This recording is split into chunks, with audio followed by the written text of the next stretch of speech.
नमस्कार दोस्तों। आज का जो मेरा वीडियो है, जैसा कि आप देख सकते हैं, कंट्रोल सिस्टम के बारे में है। और कंट्रोल सिस्टम में हम लोगों को मैटलैब एप्लीकेशन पढ़ना रहता है। ये एक सॉफ्टवेयर होता है जिसकी मदद से जो हम क्वेश्चन थ्योरेटिकली सॉल्व करते थे बीटेक में या डिप्लोमा के दौरान, उसको सॉफ्टवेयर पे सॉल्व किया जाता है, जिसमें समय की बहुत ज़्यादा बचत होती है। और आज हम लोग देखेंगे कि मैटलैब एप्ली सॉफ्टवेयर जो होता है उसको कैसे हम लोग सॉफ्टवेयर में प्रोग्रामिंग करके इस न्यूमेरिकल को सॉल्व करके उसका ग्राफ हम लोग ऑब्टेन करते हैं। तो मैं आपको ये बता रहा हूँ, जैसे कि आप देख रहे हैं क्वेश्चन हमारे पास सामने में दिया हुआ है। The transfer function of a system is given below.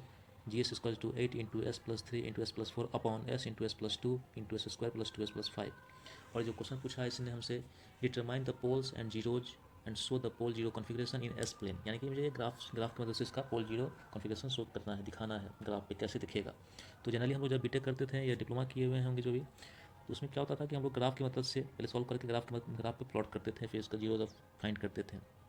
अभी मैं आपको इसी सवाल का लाइव दिखाऊंगा कि मैटलैब सॉफ्टवेयर पे कैसे करते हैं।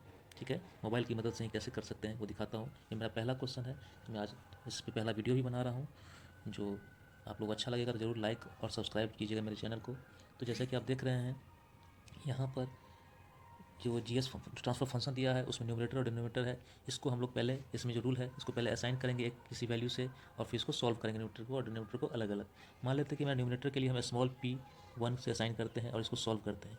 जब सॉल्व करेंगे तो ये क्या आएगा, 8 को और इसको दोनों को मल्टीप्लाई करेंगे आपस में, तो मेरे पास आएगा S square plus 4s plus 3s plus 4 3 12। Again हम लोग इसको 8 से मल्टीप्लाई करेंगे तो ये क्या हो जाएगा, 8s स्क्वायर, और 4 और 3 दोनों सेम फैमिली का है, 4 3s तो 7s होगा, तो 56x हो जाएगा ये, प्लस 56x प्लस 8 12 96। तो ये मेरा न्यूमरेटर का सॉल्व कर सिंप्लीफाई कर लिए। फिर आप देख सकते हैं, जैसे डिनोमिनेटर को करना है तो उसको हम लोग मान लेते हैं कि Q1 से करते हैं। तो Q1 इक्वल टू लिखते हैं s into S plus 2 into S square plus 2s plus 5। ठीक है, अब इसको हम लोग सॉल्व करेंगे तो ये क्या आएगा मेरे पास, हम पहले इस दोनों को ही मल्टीप्लाई कर लेते हैं, तो ये आ जाएगा एस स्क्वायर प्लस 2s।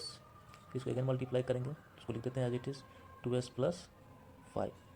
फिर आप इस दोनों को मल्टीप्लाई कीजिएगा तो क्या हम लोग को मिलेगा, s4 plus 2s³ plus 5s² plus 2s³ plus 4s² plus 10s। लेकिन इसको सिंप्लीफाई कर दीजिए, ये क्या आ जाएगा, जैसे देख रहे हैं आप यहाँ पर 2s दो बार है, एस स्क्वायर दो बार है, दोनों ऐड हो जाएगा, तो मेरे पास मुझे रिजल्ट जो मिलेगा s4 plus 4s³ plus 9s² plus 10s। तो ये हमारा, अब ये जो देख रहे हैं आप भी देख ध्यान से देख लीजिए, अगर आपको वीडियो बनाने में, क्योंकि हाथ में मोबाइल पकड़े हुए हैं तब सॉल्व कर पा रहा हूँ, तो इससे देख सकते हैं कि इसमें कोई दिक्कत नहीं तो नहीं है, कहीं पे कोई एरर नहीं है मेरे हिसाब से। तो मैंने इसको किया है, मुझे अब P1 और Q1 का वैल्यू मिल चुका है। अब इसको हम लोग यूज कैसे करेंगे मैटलैब सॉफ्टवेयर के अंदर। जैसा कि आप जानते हैं कि मैटलैब सॉफ्टवेयर, मैटलैब का फुल फॉर्म होता है मैट्रिक्स लेबोरेटरी, जिसमें बहुत ही तरह के उसका लाइब्रेरी है, जिसमें आपको प्रोग्रामिंग करने में, इसके लिए फंक्शन प्रोग्राम लिखने में आसानी होती है। वो खुद सजेस्ट भी करता है, कोई भी हाई लेवल लैंग्वेज लिखने की आवश्यकता नहीं है। जो इसका प्रोग्रामिंग है, कुछ इंस्ट्रक्शन है, वो आप लिख के उसको आप एग्जीक्यूट कर सकते हैं, और आप कॉन्फ़िगरेशन हम लोग जो एक्सप्लेन पे ड्रॉ करते हैं मैनुअली, वो आपको सीधा सॉफ्टवेयर में ही की मदद से ही हम लोग देख सकते हैं उसका रिस्पॉन्स। चलिए आते हैं, अब हम लोग इसके आगे जो है सो सॉफ्टवेयर, मैटलैब सॉफ्टवेयर पे काम करते हैं, फिर देखते हैं कैसे किया जाता है। मैं आपको लाइव दिखाता हूँ ये चीज़।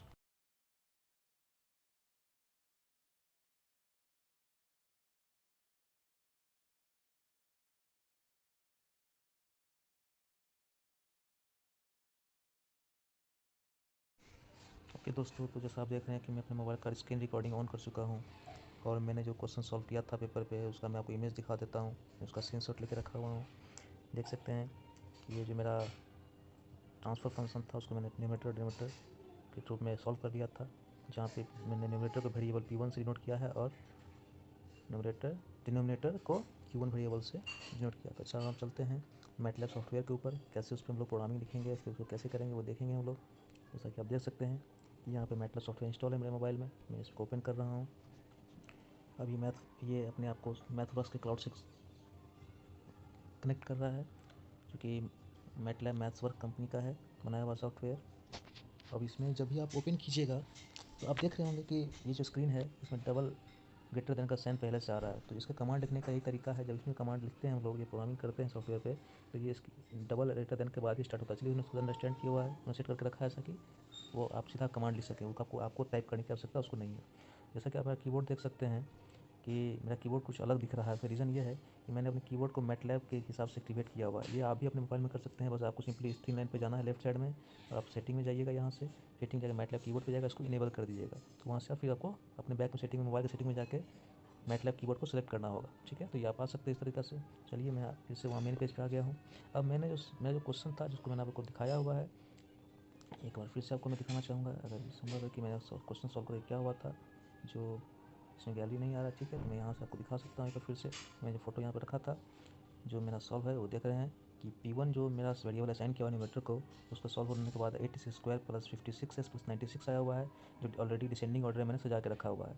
हमेशा इसको डिसेंडिंग ऑर्डर में ही हम लोग प्रोग्रामिंग में लिखना पड़ता है। और डिनोमिनेटर को Q1 वेरिएबल से असाइन किए हुए हैं, जिसका इक्वेशन आया था h⁴ plus 4s³ plus 9s² plus 10s। इसको हम लोग यूज़ करते हुए प्रोग्रामिंग करेंगे। देखिए कैसे करते हैं। सबसे पहले हम लोगों को जो वेरिएबल है उसको असाइन जो किए हुए हैं उसको इसमें इनपुट देना पड़ेगा। तो P1 आप लिखेंगे, P1 इक्वल टू, और बिग ब्रैकेट के बीच में लिखना पड़ेगा हमको जो मेरा वेरिएबल उसका है, कोफिशिएंट जो है उसके वेरिएबल का, डिसेंडिंग ऑर्डर में 8 स्पेस 56 स्पेस और मेरा 96 था। ठीक है, ये हो गया। उसके बाद ब्रैकेट से बाहर आएंगे और सेमीकोलन दे देंगे। ठीक है, उसके बाद फिर Q1 को जो मैंने दिया था, असाइन किया था, उसका वेरिएबल्स क्या है कोफिशिएंट का, तो 1 स्पेस 4 स्पेस 9 स्पेस 10 स्पेस। ठीक है, जब आप फिर ब्रैकेट से बाहर आ जाइए और आप एंटर दबाएंगे। जब भी एंटर दबाएंगे देख रहे हैं कि अभी वो अपने प्रोसेस करके Q1 इक्वल टू 1 4 9 10 लिख लिया। अब हमको क्या करना है, अब इसके बाद क्या है कि इसको करना क्या है, ये मेरा ट्रांसफ़र फंक्शन को सॉल्व करना था। तो इसको ट्रांसफ़र एक TF कमांड देना पड़ेगा, जो आपको कमांड जब पढ़िएगा मैटलैब, तो मैटलैब में बहुत सारा कमांड दिया रहता है सॉफ्टवेयर के लिए कि कौन सा कमांड कभी किसके लिए यूज़ होता है। अब मैं यहाँ पे ये जो मेरा पूरा सिस्टम है उसको ट्रांसफ़र फंक्शन में कन्वर्ट करना, तो मैं यहाँ पे लिखता हूँ SYS। ये आप अपने मन से कुछ भी लिख सकते हैं कि आप देखिए SYS टाइप करते हैं, बहुत सारा यहाँ पे आ गया सजेशन। मैं इसको यूज़ कर सकता हूँ और नहीं भी यूज़ कर सकता हूँ। मैंने इसको CC रहने दिया, मैंने नहीं यूज़ किया। ठीक है, अब इक्वल टू लिखा मैंने। फिर हमको करना क्या है, इसको space TF transfer function TF लिखेंगे, TF किया मैंने। फिर मैंने मुझे छोटी ब्रैकेट का यूज़ करना है, उसमें हमको वेरिएबल क्या है मेरा P1 कॉमा Q1। जब भी आप Q1 और P1 टाइप कर देख रहे हैं कि ऊपर सजेशन में खुद ही आ जा रहा है, उसका मतलब है क्या कि ये सही जा रहा है। अगर वो यहाँ पे स्मॉल लेटर है तो स्मॉल लेटर यूज़ कर सकते हैं, कैपिटल लेटर यूज़ करेंगे तो वो कमांड एरर बताएगा बाद में रन होने के बाद। जब फिर इसको ब्रैकेट से बाहर आ जाए, एंटर दबाइए। अब देख रहे हैं कि जैसा मेरा इक्वेशन लिमिटेड डिनोमिनेटर में लिखा हुआ था वो ऑटोमेटिकली इसमें शो कर रहा है, 8s² plus 56x plus 96 upon h⁴ plus 4s² plus 9s plus 10। ठीक है, आप इसका मॉडल प्रॉपर्टीज़ भी देख सकते हैं कि मैं आपको बाद में दिखाऊंगा कि कैसे दिखता है। पहले आप ये देख लीजिए इसको प्लॉट कैसे करते हैं हम। अब मेरा सिस्टम डिफाइन हो गया है कंप्लीटली ट्रांसफर फंक्शन के फॉर्म में। अब मुझे क्या करना था, मुझे निकालने के लिए बोला गया था कि determine the poles and zeros and show the pole zero configuration in S plane. तो आपको क्या करना है, इसको मैप करना पड़ेगा। इसका मैपिंग कैसे होगा, उसके लिए कमांड है हमारे पास PZ मैप।